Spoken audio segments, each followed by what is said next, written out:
31岁创作歌手谢和弦上月初才因为双向情绪障碍症、躁郁症全面停工紧急入院治疗，虽好转后已出院并复工，近日发言却又引发争议。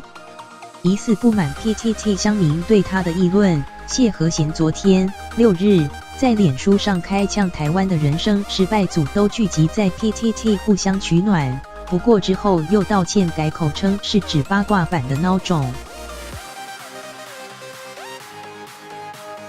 谢和弦日前发文表示，有时真的很想一个人就好了，智障结什么婚还要互看脸色？这番话在 PTT 上引发议论，有网友酸他有精神病，也有人说他吸毒。疑似不满这些言论，谢和弦昨天在脸书上发文呛乡民，怒称长大了以后你发现台湾的人生失败组都聚集在 PTT 互相取暖，依赖着表特版，终生无法脱乳。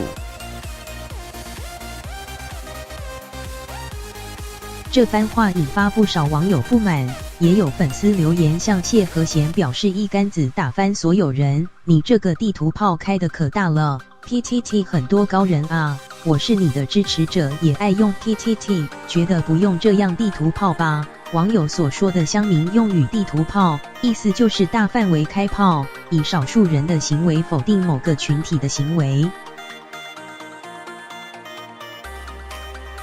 随后谢和弦便改口表示，真拍是抱歉，是说八卦版的孬种，我是专杀键盘魔人的杀手，一生露真面目用本名工作，学历只有他猫的南华高中，一堆砸钱读大学的有屁用，最后再呛酸民只敢开假账号酸人的俗辣，拜托多出国别当井底之蛙，失败者只能在台湾酸。